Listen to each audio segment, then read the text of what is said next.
እንደ እናት እንደ እህት እንደ አስብ። ይህ ሰውዬ ኃላፊነትን ተሸክሞ መቀጠል የሚችል እየሆን አይደለም። ሰልፊሽነት አይበታለሁ። እኔ ለልጆች ዋጋ እየከፈልኩ ነው እኮ አይደለም። ቤተሰቦች ዋጋ እየከፈሉ ነው። እሱ በመሀል ላይ የራሱን ሰዎች ኦር የሆነ የሚፈልገው ነገር አለና አልናገረው እንጂ ውስጤ ላይ የነበሩ በጣም ብዙ ነገሮች ነበሩ። ገብቶሻል ማለት እንደ እናት የሆነ አንድ ቀን ያልፋል ብለሽ የምጠብቂያቸው ቀናቶች በዛ ውስጥ ነው ያለሁት እና ያ ሁሉ ባለበት ላይ መጥቶ እንደገና ደግሞ ክህደት ሲጨመረበት ይናል ያ ነው እንጂ በአንድ ቀን በአንድ ዲቪ ሰው አይቆርጥም። መጀመሪያ የመጣሁት መንገድ እኔ ውስጥ ያለ እሱ ከሚያደርጋቸው ከሚሰራቸው ስራዎች ጫት ይቅማል፣ ሽሻ ያጨሳል። ያንን በምን ይሄም ማለት አልፈልግም። ለልጆች ክብር እኮ ላይክ ባይዘዌ ትዳር ላይ ብጥብጥ የባል ሱሰኝነት ኦር ቺቲንግ ብቻ አይደለም። እነዚህ ነገሮች እንኳን ባይኖሩ መከባበር ከሌለ፣ መደማመጥ ከሌለ፣ ቦታ አለመስጠት፣ ፍላጎቱ ከሆነ አለማውራት፣ እርስ በርስ አለመግባባት፣ መናናቅ ምናምን እነዚህ ነገሮች ራሱ እየቆየ እየደበዘዘ ትዳሩ እንዲፈርስ ምክንያት ይሆናል። ፊልም የሚያደርግሽን ባል ታውቂዋለሽ።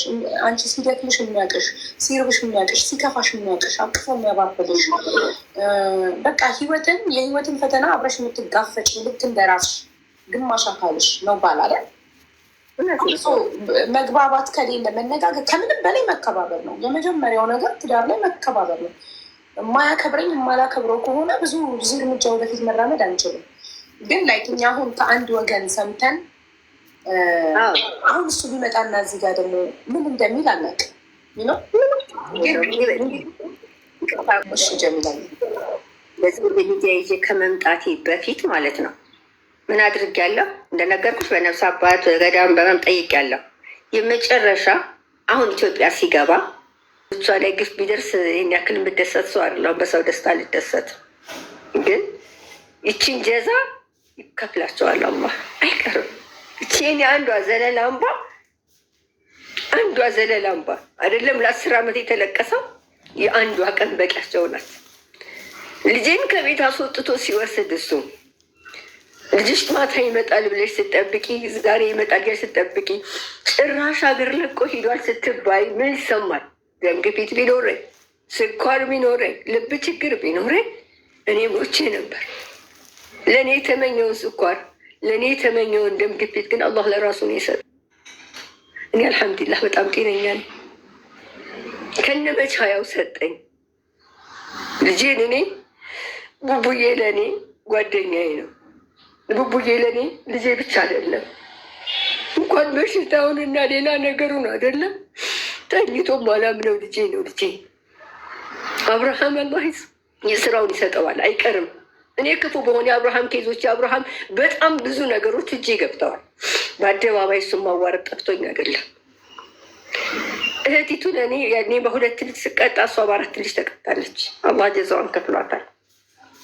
የእሷ ልጅ ዩኒቨርሲቲ ላይ የሚያስተምር ወንድም ካላት የወንድሙ ልጆች እኔ ሰይጣን እንኳን ብሆን የት ናችሁ ብላ የመጠየቅ ግዴታ ነው እኮ ያለባት።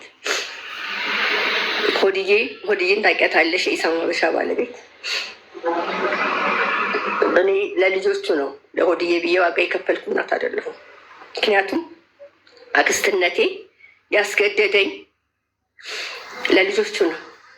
ምክንያቱም ለይላ ሩመይሳ እና ኡመር የኔ ልጆች ናቸው ብዬ ነው የማስበው። የወንድሜ ልጆች አይደሉም። እሱ በሰራው ስህተት ልጆቹ እንዲቀጡ አልፈለኩም። እሷን ስደግፋት የደገፍኩት እኔ ልጆቹን ነው። ዛሬ ላይ ተመልሶ ሲሄድ ልጆቼ ብሎ ሲያናገራቸው በኩራት ገብቶ አባቴ ብሎ የጠሩት እኔ እህቱ፣ ሌሎቹም እህት ወንድሞቹ ከእሷ ጎን ስለቆሙ ነው። ልጆቹ እንደ ስላረሳናቸው ነው እንጂ ሆድዬ እኛም ብንረሳት እኛም ማውጥተን ብንጥላት ኖሮ ልጆቿን ይዛ የማናቅበት ቦታ ዛሬ ልጆቼ ብሎ ሲጠራ እስማኤል ልጆቹን አያገኛቸውም ነበር። አብርሃም ያፈረሰው የለያያቸው አባትና ልጅ ለማስተካከል የቻለውን ያክል መሞከር ነበረበት። ድጋሚ ሌላ ስህተት መስራት አልነበረበትም።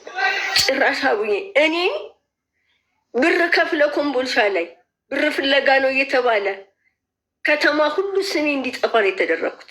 ሂጄ ለአንድ ሰው ብናገር እንኳን እንዳልታመን። ግን አላህ ጀንቱን ከሰጠሽ እኮ ማንም ተናገረ ቢናገር የቆፈረ ቢቆፍር አልሐምዱሊላህ። እኔ በአላህ በጣም እተማመናለሁ። አልቻሉም ሊጥሉኝ። እቤት ሳለቅስ አድሬ ጧት ላይ ግን የምፈልገውን አደርጋለሁ። የፈለግኩትን ሁሉ አሳክቻለሁ። ልጄን እጅ አስገብቻለሁ። ግን ልጄን እጄ ሳስገባው የሚያስፈልገው ብዙ ነገር ያለ ያወቅኩኝ ያንኛውን ነገር ማስተካከል አልቻልኩም። ያንን ደግሞ ያላባቱ እርዳታ ያላባቱ ገዛ ማስተካከል አልችልም። ዛሬ ቡቡ ላይ እየተደረገው ነገር ቤቢ ላይ ይቀጥላልና በጣም ደክሞኛል። ታስቧል። በጣም ጥሩ የሆነ ነገር አይታየኝም እና ይህን ነገር መፍትሄ እንዲያገኝ ጠርተሽ ማናገር ካለብሽ እህቱም መናገር ከፈለገች ወንድሙንም እራሱንም ምንም ነገር ዝም ብሎ ስም ማጥፋትን አይደለም፣ ማስረጃ አቅርቢልኝ ካልሽ እኔ አስፈላጊ የሆነውን ሁሉ እልክልሻለሁ። ለአመታት ለምኜዋለሁ። አኩርፎ ለ5 ዓመት ሲቀር አንተ እኮ ጥሩ አባት ነህ ብዬ ምን ሊያናገርኩት እናት ነኝ። ልጆች እኮ ይናፍቃሉ። እስኪ ያገኛቸው። ለምን ታኮርፋለህ? 10,000 1,000 ሆነ ብር ነው ልከሃል። በቃ ያለህን ልከሃል አይደለም? እንደ አባት ልጆችህን አናግር እባክህ ብዬ ደውዬ አናግሬያለሁ። ፎቶቸውን ያቸው ዛሬ እዚህ ደርሷል። 5 ዓመታቸው ካየሃቸው አድገዋል እኮ። እኔ ሰርግ እየሄድኩኝ መኪና ይዤ ልጆቼን ከኋላ አድርጌያቸው ብዬ በዘፈን አድርጌ ሲያያቸው እንዲያዝንና እንዲራራ የአባትነት ስሜት እንዲሰማው ውስጡ የገባው ጭካኔ እንዲጠፋ ነው ፈልጌ ነበረው። እሱ ግን አዙሮ መታኝ። አዙሮ እንዲህ አይደለም ያረደኝ፣ እንዲህ ከጀርባዬን ያረደኝ። ቡቡን ሲነካ ቀይ መስመሬን አለፈ። ለእኔ ቡቡ እኔ ማድረጋቸው ብቻ ሳይሆን ማሰባቸው፣ ልጄን ማሰብ ለማስወጣት ማሰባቸው ማሴራቸው ራሱ ያመኛል። የቡቡ ማደግ ይሄን ያክል ለነሱ ስጋት ነበር። ያ ከሆነ እኮ ዛሬም ላይ ይቅርታ እኮ ስህተት በስህተት እኮ አይስተካከልም። ስህተት በይቅርታ ነው የሚስተካከለው። ስለዚህ ለይቅርታ ልባቸውን ንጹሕ አድርገው እኔ ምንጊዜም አልኩሽ ለልጆቼ ዝግጁ ነኝ። ተሸንፌያለሁ፣ በልጆቼ ተሸንፌያለሁ።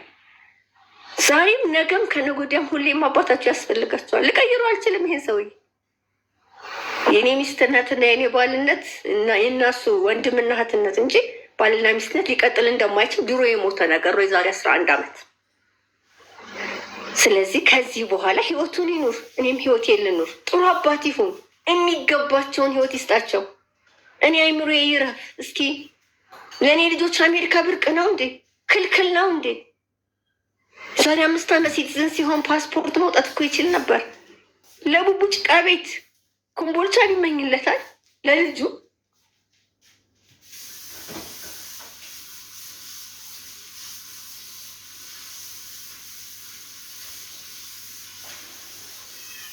ያሳዝናል። የቤተሰብ ጣልቃ ገብነት ነው ያየሁት እኔ እዚህ ጋር።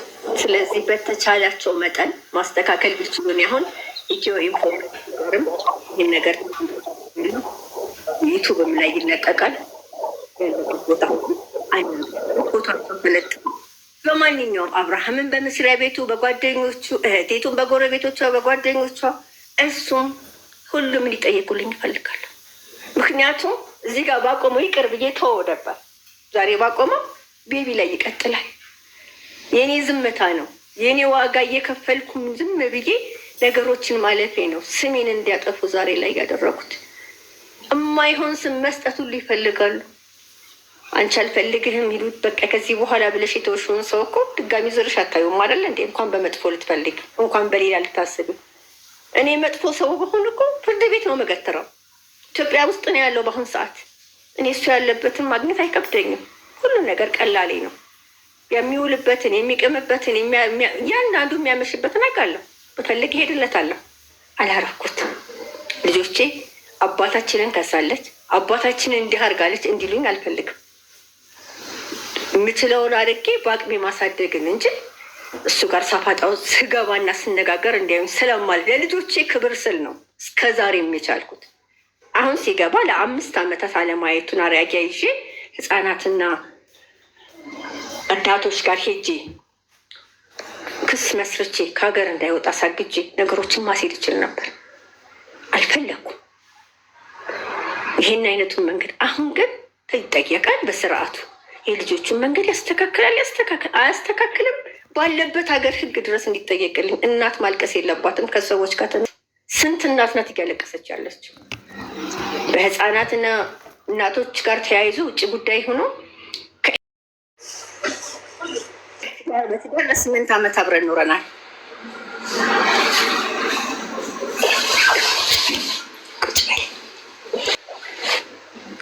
ለ8 ዓመታት አብረን በትዳር ኖረናል። እሱ ከሚሄዱ ፕሮሰስ እያደረገ ምን አደረችን ሳያቸው ጥሩ አልነበሩም። ምን አደረግኩኝ? ልጆቹን እቤት ወሰድኩኝ። እኛ የምንኖርበት የነበረው ቤት እህቲቱ ነበረች በሰዓቱ የምትኖርበት። ስለዚህ እኔን ለቡቡና ለቤቢ መከርኳቸው በደንብ። በቃ በማንኛውም ሰዓት እኔ መጥቼ ወስዳችኋለሁ። አባታችን ግን በኋላ ነው ሌላ ትዳር የመሰረትሽ? 8 ዓመት ከተለያዩ ከ8 ዓመት በኋላ 8 ዓመት በኋላ። ኦኬ፣ ብዙ ቆይተሽ ነው ያገባሽው? ልጆቼ አድገው ቡቡዬ 17 16 አካባቢ ቤቢዬ ስለሆነ ትልቅ ሆነ። ያገባሁትን ሰው ደግሞ ቤት ላይ የሚወስድ ሁለተኛው እኔ ጋር ቤት ውስጥ አይኖርም። ኦኬ፣ ውጭ ነው የሚኖረው እሱ። አንድ ቤት እና መጥቶ ለ4 ወር በመጣ ሰዓት ላይ ለ3 ወር ቆይቶ ነው የሚሄደው። ያው ግን ያ ሁሉ ሲሆን ልጆቼን አካተተ። ልጆቼን ይዤ ነው ብቻዬን ወይም ደግሞ ከልጆቼ ተገነጥዬ የማደርገው ምንም ነገር የለም። እሺ፣ አዲሱ ትዳርሽ ከልጆችሽ ጋር ሰላም ነው? ፍቅር ነው? በጣም ሄጄ በምቆይበት ሰዓት ላይ ኢትዮጵያዊ መምጣት ፍላጎት እንኳን ቤት ሳይመጣ ምን አይነት ደስታ ሊኖረኝ ነው? እኔ አልፈልግም ነው ያለው። እኔ መጀመሪያ ቡቡ ልጆቼን እንዳስቀድም ነው የፈለገው። ምክንያቱም የኔ ህይወት ልጆቼ ናቸው፣ አልደራደርም። እናቴ የወለደችኝ እናቴ እንኳን ብትሆን በልጆች አልደራደርም። እናቴ የኔን ያክል ለልጆች ዋጋ ከፍላለች ብዬ አላስብም። የኔ ልጆች ቅላል ዋጋ አልተከፈለባቸውም። ሁሉም እናት ዋጋ ከፍላለች። በእርግጥ እኔ እናትነት ከባድ ነው። በቃ ያስገደደኝም እናትነቴ ነው፣ ድሎት አይደለም። ከመሄዱ በፊት አውዬ ለ5 ዓመታት ስራ ፈቶ ተቀምጧል። ለ5 ዓመታት ይሄ ሰውዬ ለ5 ዓመታት ማለት ኢትዮጵያ ውስጥ እያለ ዲቪ ከመሙላቱ በፊት 5 ዓመት ስራ ፈቶ ተቀምጦ ማን ያስተዳድር ነበር? ቤታችን ቤተሰቦችሽ ቤተሰቦች አካውንታችን እንዳወጣሁን እንዳባወራነቱ ባል ነው፣ ልጆች አሉ። ያው ቤተሰብ አስቤዛ አድርግ አስቤዛ እህቶቼ እህቴ አሁን አሜሪካ ነገር ነው ያለችው። ማንም ጎረቤቱ ላይ ያውቃል። ሽሮ በርበሬ የሚያስፈልገው ለልጆቹ ኢብን ቅቤ የሚያስፈልገው በሙሉ ተስተካክሎ ወር ተጠብቆ አስቤዛ ይሞላልናል ቤት ላይ። እሱ ስራ የለውም ተብሎ ምክንያቱም እኔ ብቻ አይደለሁም ልጆቼም እኔም እንዳንቸገር። ያን ሰዓት ትንሹ ህፃን ነው፣ ትልቁ ይማራል። ትምህርት ቤት ክፍያ፣ የቤት ኪራይ እሱ የቤታችን አለ። ቤታቸው ኮምቦልቻ ያለው ማለት ነው። እኔ የምኖርበት የነበረው እሱ 1000 ብር ይገረገል በዛ ሰዓት። ያች 1000 ብር ትመጣለች። ከዛ ውጭ ምንም ኢንካም የለን። ግን ምንም ነገር ጎሎብን ያውቅ። እኔ 8 ነን፣ 4 ሴት 4 ወንዶች። ስለዚህ ለስልመችም 50 ሎሚ ለአንድ ሰው ሸክም ለ50 ሰው ጌጦ ነው አደለ? ለእነሱ እኔ ዛሬ በአንድ ወር አንድ ወንድሜ ነገሮችን ቢያስተካከል ቀጣይ ወር ላይ ሌላ ወንድሜ፣ እህቶችም ሁሉም በየራሳቸው በአቅማቸው ዋጋ ከፍለዋል። እኔ ህይወት ውስጥ እዛ ህይወት ውስጥ እያለ ነው እንግዲህ ይሄዳል። የአንቺ ቤተሰቦች እያስተዳደሯችሁ፣ እሱ ለ5 ዓመት ስራ ፈቶ ተቀምጦ በቤተሰቦች እየተዳደረ እንዴት ዲቪ ሲሞላ ሚስት የለኝም ልጆች የሉኝም ሲንግል ብቸኛ ነኝ ብሎ ይሞላል? የሚገርመው ሰላም ሆናችሁ አንድ ቤት እየኖራችሁ ነበር? ፍቅር ነበራችሁ? ነው ዲቡ የሞላው። ወንድምየው ምን አለ መሰለሽ፣ እኔ ነኝ የሞላሁት አለኝ ወንድሙ። በሰዓቱ ፎቶ ያለኝ እሱ ነበር። እኔ መሙላቱ ምልሽ አንዳንድ ጊዜ እሺ ይሁን፣ ከመጣ በኋላ ግን ሶሪ ደርሶኛል፣ ይሄን ነገር ፕሮሰስ ላደርግ ነው ማለት ነው እንጂ ሰበብ ፈልጎ ከቤት የተጣላ መስሎ ነው ከቤት የወጣው። ምን ሆኖ ነው ስለ ወንድሙ ቤት ነው ያለው። ምን ተፈጠረ ብዬ ስጠይቅ ለካሱ ዲቪ ደርሶት ነው ተደብቆ ፕሮሰስ እያደረገ ነው። ሰማሁ። ስሰማ ወንድምየው በቃ መጣልኝ ቤት ድረስ። በጣም ይቅርታ አድርጊልኝ፣ ይሄ ሁሉ ነገር እንደዚህ የሆነው እኔ ሞልቼው ነው። በቃ እኔና ወንድሙ መጀመሪያ ናግብቼ ስገባ እዛ ቤት ላይ እሺ፣ ቅርታ ወንድሙ ለምን ሚስት የለውም ብሎ ይሞላል? አንቺ ሚስቱ እንዳለሽ ልጆች እንዳሉሽ እያወቀ እንዴት ሚስት የለውም? እሺ እንመን ወንድሙን የሞላው ብለን እና ለምን ሚስት የለውም ብሎ ይሞላል? ለምን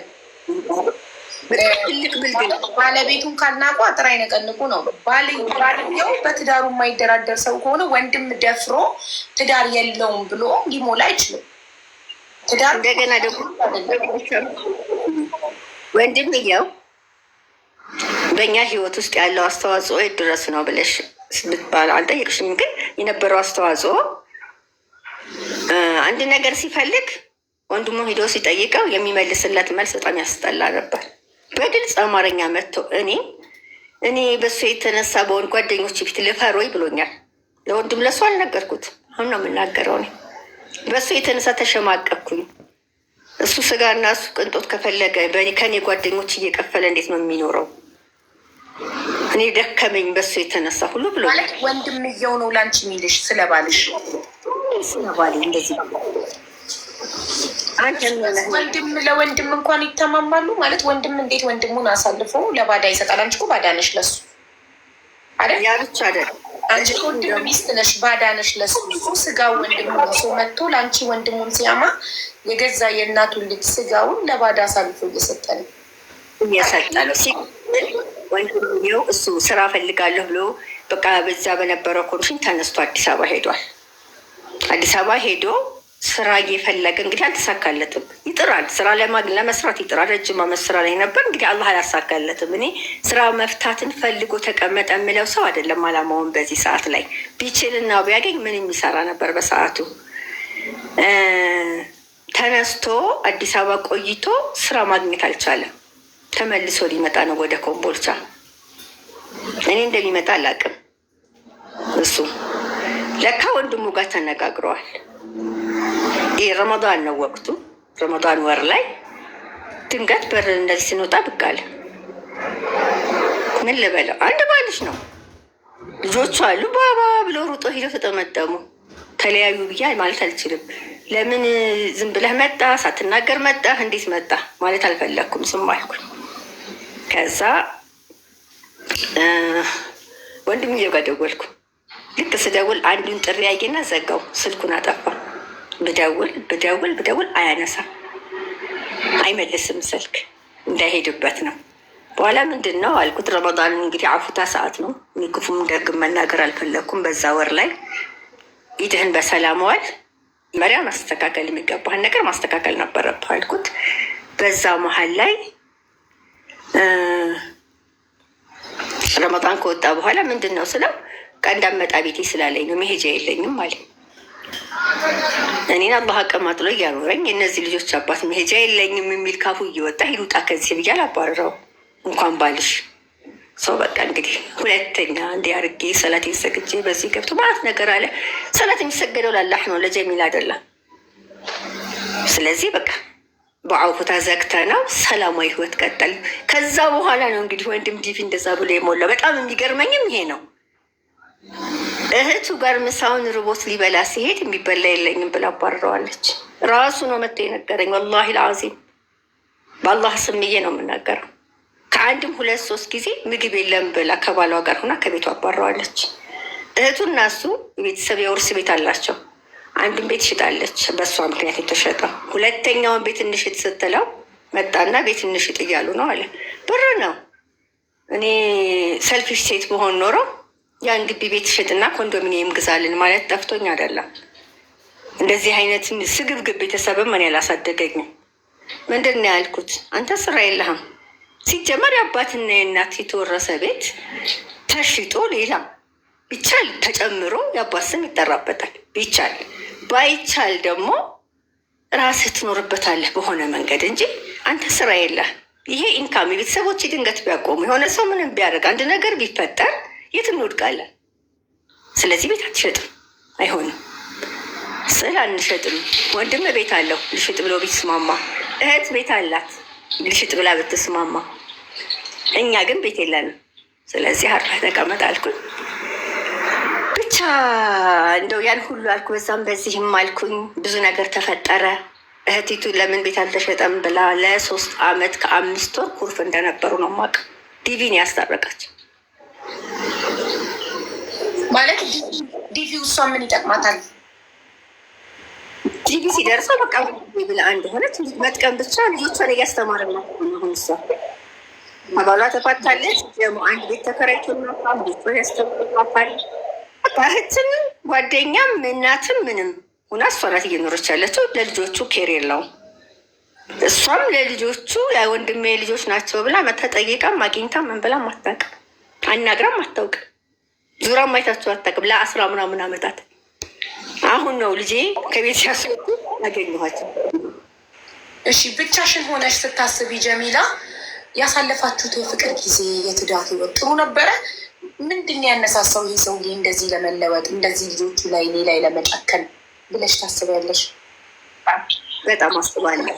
ምንስ ነገር በትዳር እያለን 3 ጊዜ ተጣልተናል። በ8 ዓመት ውስጥ ማለት ነው። 3 ጊዜ ስንጣላ 2ቱን በእህቱ ሪዝን ነው፣ 3ኛው ይሄ ቲቪ ነው። እኔ የማውቀው ይሄንን ነው። እንግዲህ ስንት ዓመት ነው አብራችሁ የኖራችሁ በትዳር? 8 ዓመት አብራችሁ ኖራችሁ። ከተለያያችሁ ከ8 ዓመት በኋላ ነው አንቺ ወደ ሌላ ትዳር ያልሽው? አዎ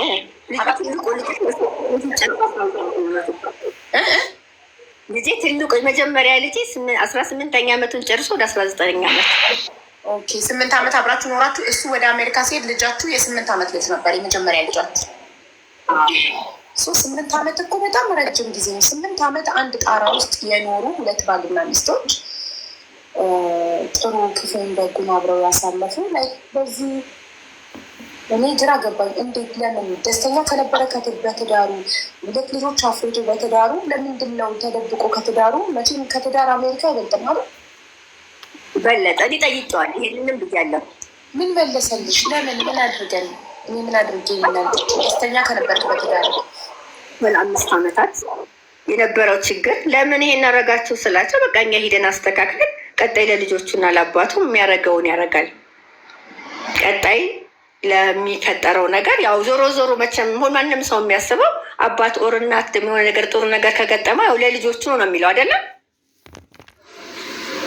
ከልጆቹ ውጭ ለማን ያደርጋል ያለ ይህ ሰውዬ ለ10 ዓመታት ለልጆቹ $100 በ10 ዓመታት አሜሪካ መውሰድ ይችላል፣ ማስተማር ይችላል። ትምህርት ቤት ሲሄዳችሁ ሆይ አላችሁ ሆይ ፍቅር መስጠት እኔ ሁሉም ይቀር ፍቅር መስጠት ይችላል። ከትምህርት ቤት ሲመጡ ቡቡት ቤቢ ከትምህርት ቤት ገባችሁ፣ ምን እያደረጋችሁ ነው? ዛሬ ምን በላችሁ? ዛሬ ምን ሰራችሁ? እንደ አባት አንድ ቀን አድርጎላችሁ አያውቅም። ይሄን አንድ ቀን አሁን ምኑ ተረፈ ይመሰለሽ? ያን ሁሉ ነገር አድርጎ ሄዶ ያ ሁሉ እንግዲህ ለ5 ዓመታት ያለ ስራ ችለን እኔ የምልሽ ይሄን አደረግኩ ማለት አልፈልግም። እርዚቅ በአላህ ነው። አላህ የርዚቁን ነው ያኖረው። ይህ ሰውዬ እኛ ጋር ሲኖር የርዚቁን እንጂ እኔን ኦሬ ቤተሰቦችን አልበላም። አላህ የረዘቀው እህል ውሃ ሲያልቃል ተለያየ። ለእኔ ባል መሆን አይችልም። እኔ እሱን አሁን የማስበው ስህተት ነው ብዬ ነው የማስበው። ትልቁ ስህተቴ በህይወቴ እሱን ማግባቴ ነው። በቃ አንዳንድ ጊዜ ቤተሰቦቻችን ትክክል ናቸው። የእነሱን መንገድ እና የእነሱን መንገድ ብቻ መከተላችን ለእኛ ዋስትና ነው። ለሴት እህቶች፣ ለታናናሾቹ፣ ለልጆች መመክር አሁን ለታዳጊዎቹ ቤተሰብ በተለይ ትዳር የሚመሰሩትበትን ቦታ የሚወድቁበትን ቦታ በደንብ ይወቁ። የእድሜ ልክ ዋጋ ነው የሚከፈልበት፣ የእድሜ ልክ። እነዚህ ልጆች አንዳንድ ጊዜ እኔ ከዚህ ሰውዬ ወልጃቸው ዋጋ እያስከፈልኳቸው ይመስለኛል። በማያውቁት ዋጋ እየከፈሉ ነው። የአባት ፍቅር ይፈልጋሉ እኮ። የአባት ፍቅር በምን አጡ? ይሄ ሰውዬ ከኔ ጋር በተያያዘው ነገር ሁለቴ አግብታ ፈታለች፣ 3 እንደዚህ አድርጋለች፣ እሷ እንደዚህ ናት። ወላሂ አመመኝ ሀቡ። እኔ የእሱን ስህተት ለመሸፈን በሚያደርጋቸው ነገሮች ሁሉ እኔ አመመኝ ዛሬ ላይ። ለቡቡ ምን ይለዋል? 2 ጊዜ ፕሮሰስ ጀምሬ ለእናት አበላሽ ተባሃለች። ኢማጂን ለስልክ ያልፈለገው ልጅ እንዴት ፕሮሰስ የሚያደርግለት? ልጄ ያቀኛል። ባያውቀኝና ባያምነኝ ግን እኔና ልጄ ሊያቆራርጠን ሁሉ ሞክሯል። አሁንም የሚፈልገው እኔ አንዳንድ ጊዜ በቃ ወይ እናት የለንም አንፈልጋትም ብለው እሱ ጋር የሚሄዱለት ነው የሚፈልገው። እሱ አባታችን ብለው አባትነቱን ተከብሮለት የሚኖረው እኔ ሲለያዩ ነው እኮ። ይሄ ለምን ይመስልሻል? አሁን ወንድ ልጅ ብዙ ጊዜ እኔ በህይወቴም በእድሜም ከተማርኩት ምንድን ያየሁት ወንድ ልጅ በቃኝ ብለሽ አንቺ በአንድ ስህተት ከቆረጥሽ እልህ ስለሚይዘው እድሜ ልኩን ያሳድድሻል። እና ላይክ አሁን አንቺ የዛን ጊዜ በዲቪው ስለተናደድሽ ከት ስላረግሽ በአንድ የግንኙነታችሁ ስለቆረጥሽ በዛ እልህ ተጋብቶ በቃ እንግዲህ እስካሁን ድረስ 10 ዓመት ሙሉ በእልህ እንደዚህ ነው። የእናንተ እልህ ልጆቻችሁን ነው የሚጎዳው። ያ እውነት ነው። እኔ ነገር እንዲጠፋ ምን አደረግኩ? ለመነጋገር አልሞከራችሁም? ላይክ በጣም በተደጋጋሚ እኮ ምንድን ነው ከመነጋገሩ ያገኛችሁ? ይሄን አደረግከኝ ብዬ ከአንተ ከሀዲ አንተ ምን እያልኩኝ ብቀጥል ተጎጂዎቹ ልጆቼ ናቸው። ስለዚህ እኔ መሸነፍ ነበረብኝ። ለልጆች አባቱ እኔ በሰላም ካወራሁት ልጆቹን ካናገረ እኔ ልቻል፣ ግን የሚደውልበት ሰዓት አይመቸኝም፣ የሚያወራው ወሬ አይመቸኝም። 5 ዓመት እያሉ ያንን ከተለያየም በኋላ አሜሪካ ከሄደ በኋላ ሞክሬያለሁ። እኔ ጋር ሰላም ሆኖ ካናገራቸው ልጆችን በሰላም ያናገራል። ስለዚህ ልጆቹን የሚጎዳ በእኔ የተነሳ ነው ብዬ እንዳስብ ስላሰብኩኝ ማለት ነው። ወይ ባል አይደለም አንገናኝም፣ በቃ አለቀ እኮ ህይወታችን አብቅቷል። እህል ውሃ ካለቀ ደግሞ አለቀ ነው። መቼም አንገናኝ ሰው እኔ ይሄን ሰውዬ ማግባቴ ስህተት ነው ብዬ ስላሰብኩኝ ይሄን ሰውዬ ድጋሚ ባል አላረገውም። እነሱም እንደዛ ስለሚያደርጉ እኔም ዳሬን ይዣለሁ። አሁን ቡቡን ሲነካ ግን ሁሉም ደነገጡ። እንዴ ያላሳደገውን ልጅ እንዲሞት እንዲጠፋ ወይን ሳደገብን ለምን እንደዚህ አደረጋችሁን ብለው እህትም ወንድምም አባትም ተጠያቂ ነን። ሳያድግብን እናጥፋው ነው። የ12ኛ ክፍል ተማሪ ትምህርቱን መማር ሲገባው ትምህርቱን አቋርጦ ኮምቦልቻ መመጣል ልጅን ለምን ምን አስፈለገ? የተከራየለትን ቤት ፎቶ ልክልሻለሁ። ኮምቦልቻ ሲሄድ ያገኘሁበት ቤት ጭቃ ቤት ውስጥ ሀውዬ ለልጆቼ ግቢ ቤት ነው የሚይዘው። አብረን ነው እስቲ ነው የምናዝረው። የሚገርምሽ ግን ቡቡ የራሱ ክፍል ነው የሚኖረው፣ ሌላው ክፍል ይኑር። ልጆቼ ጠባብ ነገር እንዳያዩ ስለምፈልግ ነው። ምንም ነገር አይደለም። አይምሯቸው ሰፊ ሆኖ እንዲያድግ ስለምፈልግ ነው። ለልጆቼ ደህንነት ስል ነው። ካለ ከሰራ ለእነሱ ይሁን ስላልኩ ነው እንጂ አንድ ክፍል አስቀምጬ ልጆቼን ገንዘብ መሰብሰብ ጠፍቶኛል። ወይም ደግሞ እኔ ያደግኩት አስተዳደግ ለአባቴ ጥሩ አባት ስለወለደኝ ጥሩ አስተዳደግ ስላደግ ከእኔ በተሻለ ቢኖሩልኝ ብዬ እመኛለሁ እንጂ ለልጆች ቤት እኮ አለ ኮምቦልቻ ላይ። አንዷን ክፍል አድሰው ተቀመጥ ማለት ይችላሉ። ሳያድሱ ማራ ዝም ብለው ቢያስገቡት ጭቃ ቤት ተከራይተው ምንድን ነው ስላቸው ላይ እሱ ፈልጎ ነው እንዴ? እሱማ ሱሪ ዝቅ አድርጎ ፀጉር አንጨብርሮ ማይሆን ስታይል ይዞ መሄድ የሚፈልጋል። እድሜው ነው። ዱርዬ ጓደኞቹ እዛ አካባቢ ያሉት እንዳይርቁት እዛ ቤት መሆን ይፈልጋል። እኛን እኮ መምራት ያለብን እንይዛለን ካሉ በዛው መልኩ አልነበረም። ያን ሁሉ ተቋቋምኩኝ። ግን በዛ 8 ወር ውስጥ በሽማግሌ ጠይቄያለሁ። አባትየው እዚህ ደረጃ የደረስኩበት በነፍስ አባታቸው ጠይቄያለሁ። ክርስትና ተመልሳለች ከባሏ ስትፈታ። ወንድምዬ ኦርቶዶክስ ነው፣ ስቲል ኦርቶዶክስ ነው። ስለዚህ መቼም እኔ መስጊዱ ወስጄ ላስጠይቃቸውም። እነዚህን ሰዎች ላስጠይቅ የምችለው በነፍስ አባት በቤተሰብ ነው። የነፍስ አባታቸውን ፈልጌ ሄድኩኝ። ልጄን ሄድኩኝ ሀይቡዬ አስጠራኋቸው። ልጄን ይመልሱ ነው ጥያቄ። ግን ገንዘብ ይላኩ፣ ይሄን ያምጡ፣ ይሄን አድርጓል። ልጄን ወደ እናቱ ይመልሱ። በሳንቲም አጣለው እማይሆን ላይፍ ውስጥ አያስገቡብኝ። ሰሚ የሚባል ነገር አጣሁ። አላህ በረሕመቱ ግን ልጆች መለሰልኝ። ቡቡና ቤቢ ሲጠራሩ ወንድሜ ወንድሜ ነው የሚባባሉት። ለአንድ ቀን ተለያይቶ አያውቁም። እኔ ያለሁበት ቦታ ሁሉ ልጆች አሉ። ልጆቼን የማያካትት ቦታን ያልሄድም። ልጆቼ የሌሉበት ቦታ፣ ለልጅ የማይሆን ቦታ ከሆነ ቦታ ፈለገ ጓደኞቼ ቢሆኑ አልሄድም። ጊዜም ህይወቴም ልጆቼ ናቸው። እኔ አንድ ቀን ለሰራተኛ አሰረቼ ልጆችን አብልቼ አላውቅም። ራሴን የምሰራላቸው ሰጥቻቸዋለሁ። ራሴን አዲስ አበባ የምገባው ልጆቼ መሰረት ሲይዙ ነው። ምክንያቱም አዲስ አበባ ገብቼ ልጅነት አታለኝ ወር የሆነ ነገር ተፈጥሮ ልጆቼን ከምሰጣቸው ፍቅር አጎልባቸዋለሁ ብዬ ስለማስብ እዛው ኮምቦልቻ የተቀመጥኩት ለአመታት ይላለች። ትንሽ አለ 14 ዓመት የ14ቱም ነገ 18 ይደርሳል። ስለዚህ ይሄ ሰውዬ እዚህ ደረጃ ነገ ደግሞ ለዚህኛውም አይተኛለትም። ስለዚህ የሆነ ነገር አደርጋለሁ። ኢትዮጵያ ሲመጣ አገኝቼ አናግሬ ነገሮች ይስተካከሉ ሊሆን ይችላል። አሁንም የመጨረሻ እድል ልሰጥ ፈልጌያለሁ። በቤተሰብ እንዲነጋገሩ አደረግኩ።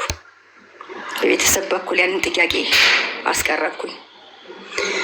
ያደረግኩትን ሁሉ በሙሉ በለከለ። ማንንም ማናገር አልፈልግም ተባልኩ። በጣም ነው ያዘንኩት።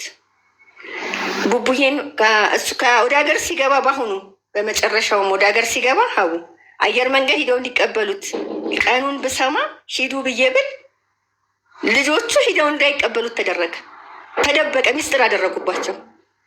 በስልክ እንዲያገኛቸውና ሊያናግራቸው እንደሚፈልግ ሰምቻለሁ። እሱ ምናምን መጣ። ለእነዚህ ቢደሰቱ ምን አለበት? ሂደው አባታችን ብለው ኤርፖርት ላይ ቢቀበሉት ለእነሱ እኮ ደስታ ነው።